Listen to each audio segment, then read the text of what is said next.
Hi, my name is Juliana Smith, and today we're going to be covering self-determination in our clients, and we'll touch a little bit on CPS reporting. So to start, I wanted to bring back up the case of Maria that we worked with in our last training. So I'll give you a chance to reacquaint yourself with her story. All right. So for Maria's case, some of the main points are that she does have that history of sexual abuse by her stepfather.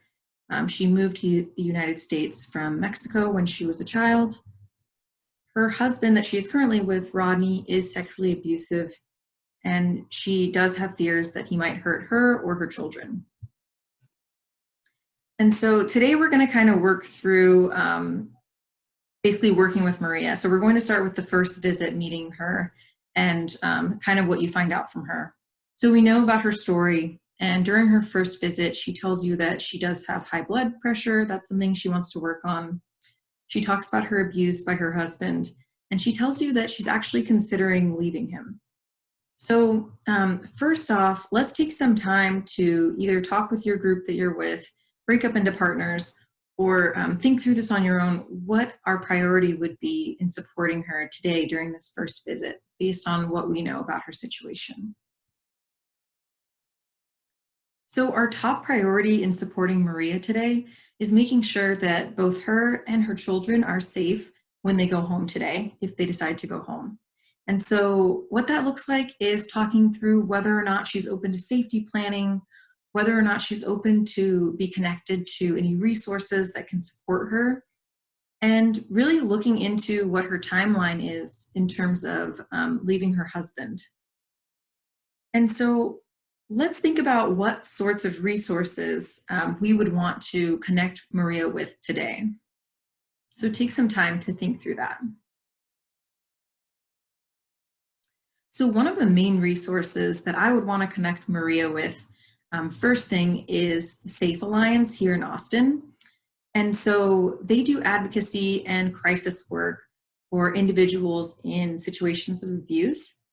And so they do have a 24/7 hotline that Maria could call, and they would be able to help her think through all of the steps involved and all of her options in terms of leaving Rodney, if that's something that she wants to do. And so I would offer to call the Safe Alliance with Maria today if she was open to that. And let's say for the case of the study that Maria decides, thank you for this resource. I am not quite ready to call today, but I'll take this information home with me. Thank you very much. So we've gotten some resources to Maria. What else do you think we would want to consider about Maria's household today? Remember that we know that she is afraid for her safety, but she's also afraid for her children's safety. So let's think through some other things that we would need to consider today while working with Maria. So the main thing here that we need to consider once we've thought about her safety and connecting her to resources is that because there is abuse going on in the home and there are children present, we know that we need to report this case to CPS, to Child Protective Services. And so I've included here the number for reporting to CPS. And I really want you to take some time here to think through what your reactions would be or what your feelings would be knowing that you need to call Child Protective Services and report Maria.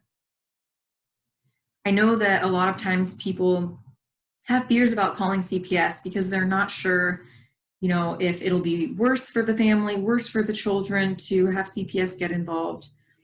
Thoughts like that tend to come up for people.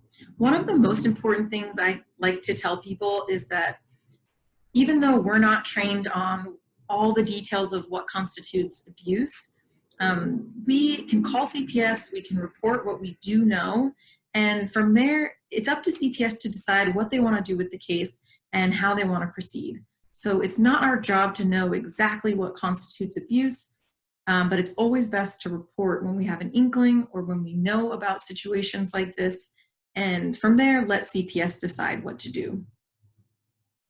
So in this case, because there was sexual abuse in the home and there were children living in the home, we would need to call.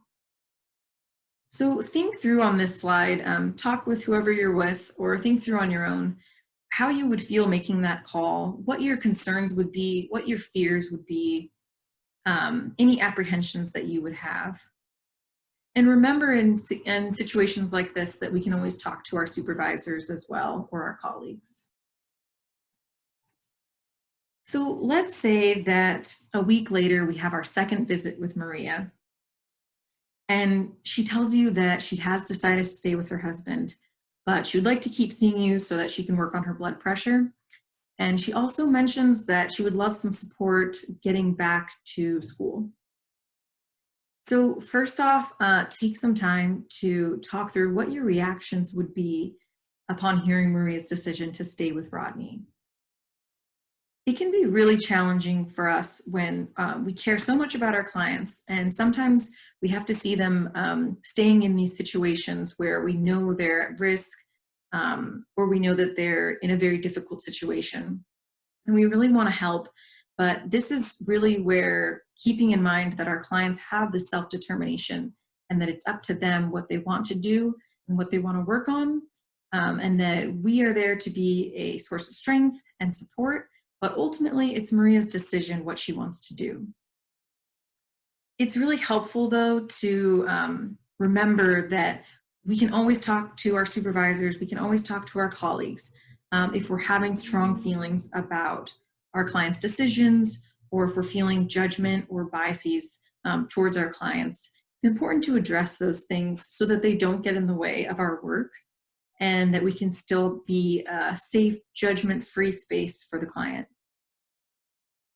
So another thing that we'll think through here during our second visit is what services we would want to provide Maria now that we've kind of taken her, leaving her husband off of the table. So take some time to think through what those services would be. So of course we want to help her with her blood pressure, continue to work on that, but we'd also want to share some resources with her to help her in her journey of getting back to school and deciding what she wants to do next. What else do you think you would do during this appointment and moving forward to support Maria? One thing that I think is really important here, even though Maria has decided to stay with Rodney, is that we continue to check in on her. So even if she doesn't have appointments, we can call her once a week to do kind of a check-in and see how life is going at home. And the point of these calls is, of course, not to pressure Maria into leaving her husband or into getting extra help for her situation of domestic violence, but it's really to make sure that we're maintaining that open line of communication with Maria and that we continue to be a part of her support system. So by checking in on her, maintaining a positive relationship, and continuing to build that rapport, we know that we'll be there and we'll be available for her if she does decide that she wants to continue exploring leaving Rodney. All right. And that's all for today. Thanks for watching.